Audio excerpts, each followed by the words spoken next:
waaw asalaamaaleykum mbokk yi mbokki Thiès mbokki dixième yéen ñëpp ku ci ne ñu ngi lay nuyu sa tur ak sa sant li leen ziar bu baax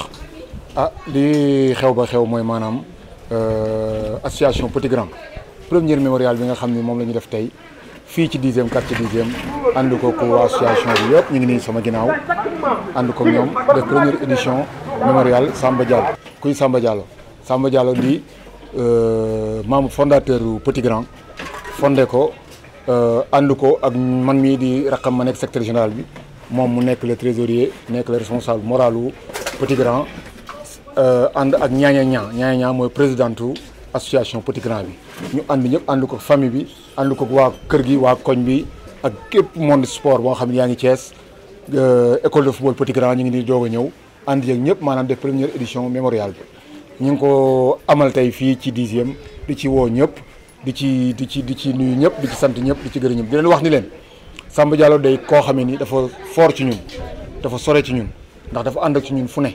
ànd naag ñun ba France ngay gis ni yi mooy première promotion bi maa leen yóbbu woon France ànd ko Samba Diallo ñu dem foofu vraiment def benn jumelage bu mag foofu ak Petit Grand bu Verdun ànd ak Petit Grand bu Verdun Samba Diallo di koo xamee ni il a beaucoup fait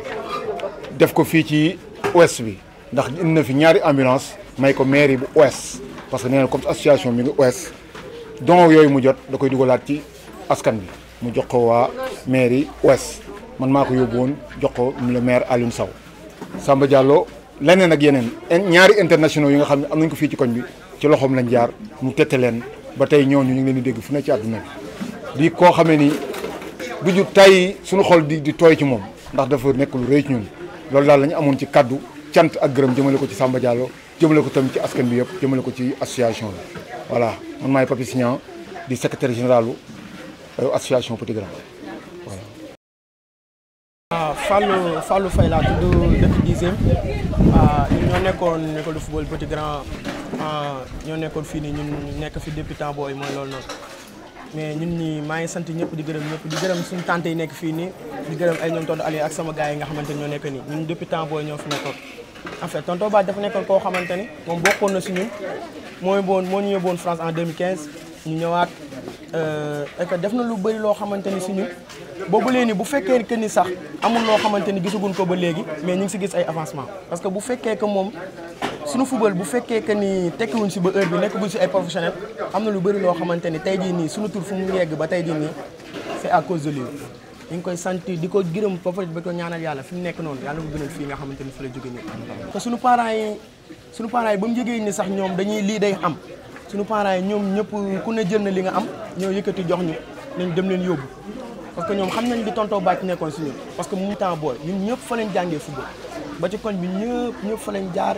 ñëpp fa lañ yaroo bañ na ko moom dafa bëggoon xale. Samba mii ñoo bokk yarondoo Ndar ba mu jógee Kees ma nga Ndar sunu maam yar nu maam jooju moo jur yaayam moo nu bokk yar nu ñëpp ñu nekk Ndar xaleel ba mag Samba deemoonu tàqat bi Samba nekkoon na si famille bi uuf na mag ñi uuf na ndaw ñi Samba nekkoon na si famille bi ak xaajalewul ku yaayam jur ak ku yaayam jurul ñun ñëpp benn lañu woon. asalaamaaleykum ñu ngi nii ñu fi nekk ñëpp ku nekk seen tur ak sa sant di gërëm seen teewaay doon na lu rafet ñun moom bàcc doon na ku gën si ñun mun nañu sax moo ñu yar suñu enfance yëpp ba lu ñu màggee moo ñu géré moo ñu yàgg a yor lépp lu nekk si ñun moom moo ko def ñun ñi ba ñuy nekk xale si école de football am lañ nekk moo ñu tette ba instant yi ñu ngi football ci ay haut niveau di football lu nekk c'est grâce à lui ñu ngi koy ñaanal fu mu nekk mu gënal ko fi mu jugee bàcc nag doon na nit ko xam ne ku baax la woon ku yaatu la ku yàgg bëgg ay xale te loolu moom xam naa suñu borom dina ko fay foofu noonu mu nekk tonton Papis nag ñu ngi koy gërëm ndax moom ku baax la quoi lii mu def nii lu nice la def ko dajale xale yi yëpp ñëpp ñëw ñu fekkee ko lu rafet la te ñu ngi koy saluer ñu ngi koy nuyu di ko gërëm moom tamit di ñaanal képp ku fi ñëw li nga xam yaa ko bëgg yàlla ko yàlla defal bàcc moom doon na ku gën si ñun moom ñun sax bu ñuy wax ci moom day xaw a diis mais bés bi moo ko laaj moom foo jaar ñu wax. dama ciy kontaan trop parce que nit la koo xam ne dundam bi yëpp lii la woon xale yu ndaw yi dundam bi yëpp social la woon dundam bi yëpp def lu baax sonn ci nit ñi bàcc da daan fàtte boppam sax ndax nit ñi lépp lu mu mës a def ci àdduna yàlla na ko yàlla fay. man nag lu tax may kontaan ci bàcc mooy daf ma defal lu rëy mooy dañ jóg ñu affecté ñu Thiès ñu ñëw fii 98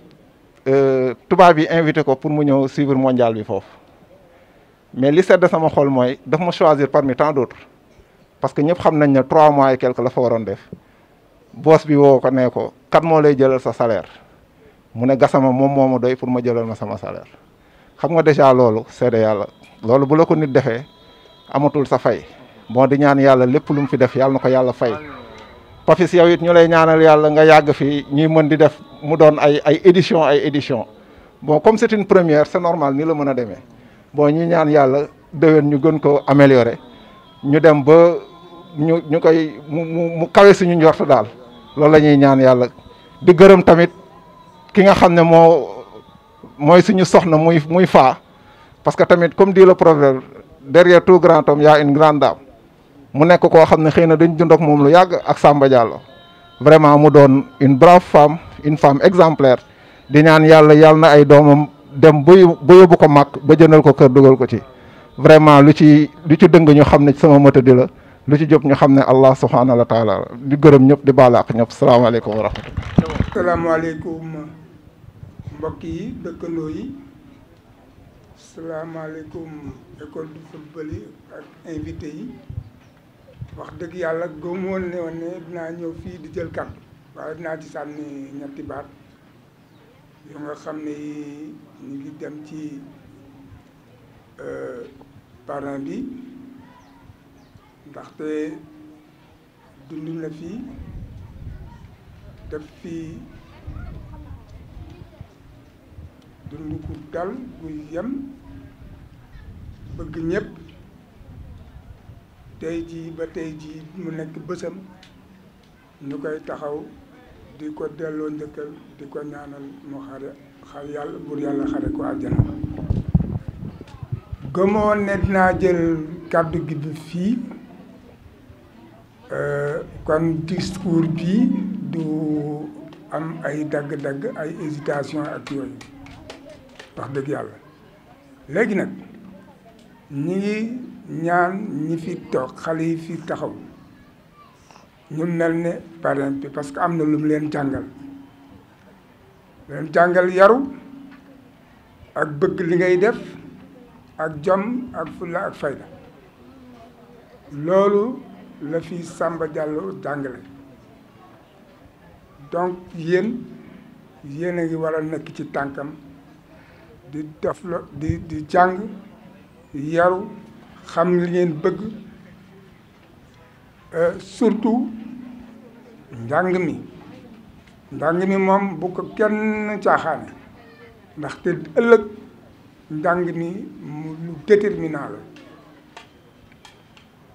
il est vrai ku nekk am na sa wërsëg mais fi ngeen toll nii foofu ngeen di préparer seen avenir ñun ñii dëkk ak yéen xam nañ ne koñ bi ñi ngi jàng ñi ngi football gone yi macha allah yaru nañu loolu moom ngeen war a continuer ba toll ni ba màgg njàng nag fulla la laaj temps la laaj yaru la laaj yooyu yëpp ak école ak jàngi leçon maanaam jàng àdduna loolu la fi parrain bi def ba génn àdduna ñu ngi koy ñaanal yàlla buur yàlla xare ko àjjana firdaws wax dëgg yàlla fii laa yem ba ñu koy defi ati ba ngeen mag yàlla na ko yàlla def. Je voudrais tout d'abord remercier Dardagnan Di Papis qui a su, de par sa générosité, organiser ce mémorial qui a commencé depuis ce matin par un récital de Coran à la mémoire de feu Samba Diallo. Je puis m'assurer aujourd'hui que Samba Diallo est heureux là où il est, au paradis, heureux, content de voir aujourd'hui ses enfants, ces futurs cadres, ces futurs dirigeants de ce pays, avec cette belle prestation qui s'est déroulée. Papis m'a demandé de remercier Moudba, qui est de la Fédération de football, et qui sera apprécié. Tout à l'heure, quelqu'un a dit que certainement qu'il y aura des Sadio Mané qui vont sortir de là. Nous le souhaitons. Remercier également l'association Petit et Grand de Verdun, en la personne de Marie-Thérèse Lambourg et la présidente de l'association de Thiès, Nyan Nyan. Samba, nous l'avons tous connu, qui a aimé la jeunesse, qui a aimé le social, qui s'est donné corps et âme pour le développement de sa nation. Qui ne se souvient pas du voyage à Verdun des jeunes Sénégalais pour faire un tournoi de football. L'association Petit et Grand, ce mot aujourd'hui, il a 20 ans, il avait participé à ce voyage. Qui ne se souvient pas des ambulances? Qui ne se souvient pas des cahiers offerts par Samba Diallo avec son association? Je me souviens, avec la Covid-19, l'ambulance, les ambulances, je dirais, c'était deux. Les ambulances qu'il avait offertes à la municipalité de Thiès-Ouest a beaucoup servi. Monsieur le maire, l'ancien conseiller municipal Ousseynou Johnson est ici présent. Il ne me laissera pas mentir, n'est-ce pas, monsieur Johnson? L'ambulance a beaucoup servi lors de la Covid-19. Je peux vous dire, Samba Diallo, encore une fois, est tout heureux là où il est. Moi, je voudrais inviter juste les enfants. Vous êtes l'avenir de demain. À travailler, à être disciplinés. Hier, vous avez un petit tournoi dans le quartier. Je vous ai invité à ça. Je vous invite encore, que ce soit l'association Petit et Grand, que ce soit les autres écoles de football, à être disciplinés, à travailler avec rigueur. Soyez rigoureux dans ce que vous faites. Faites-le dans la discipline. Respectez vos parents. Je répète, respectez vos parents. Écoutez vos parents, que ce soit papa ou maman. Respectez vos parents. C'est le premier gage de réussite d'un enfant. Après vos parents de maison, maintenant, je dis vos parents de maison, vous avez vos parents d'école. Ce sont les enseignants qu'il faut bien écouter, qu'il faut bien suivre. Et ce n'est qu'à partir de là que vous pouvez prétendre à réussir dans votre vie future. Que personne, dans vos maisons, dites ça, que personne ne vous invite à des combats. Le seul combat d'un enfant, c'est de réussir sa vie, c'est de réussir ses études. Il faut faire plaisir à ses parents qui ont tout donné, tant donné. Je crois que je vais m'arrêter là. C'est le crépuscule. Vraiment, je voudrais remercier tout le monde. Que Dieu nous garde. Jërëjëf.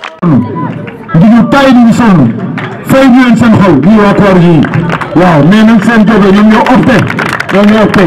sauvé kon ñoom gàcce ngalama waa Koor ji kontaan nañ ci yéen monsieur le parrain maa ngi ñëw ci yow waaw léegi waa leen léegi dama bëgg yéen école de football yëpp yéen tàcc seen bopp vraiment li ma leen yëpp mooy avant ñuy commencer li ma leen yëpp mooy na ngeen am discipline envers vos entraîneurs na ngeen am yar ak teggin ci seen entraîneur gis nga man grand Maxa su ma doxee ba gis ko fii sama yaram day daw Maxa Jaw bu ku ñuy jàngal football ci àdduna football na ba football fu dara nekkul mais dafa wàcce boppam bët na leen bàyyi ñi mën na leen a maam mais dafa wàcce boppam nekk ak yéen kon seen entraîneur da ngeen leen jox cër seen entraîneur yi xam nga lañ mën a kontaane ci yéen ngeen di am de bons résultats ci seen étude jàng ñii jàng ngeen leen mën a fayee seen xol di naat ñu mën a sotti leneen ak leneen football dafa ànd ak jàng sport étude la ñu wax football ak jàng ñoo ànd jàngal leen dimbali seen waajur yi jàng moo gën a séddale fi ne li fi ne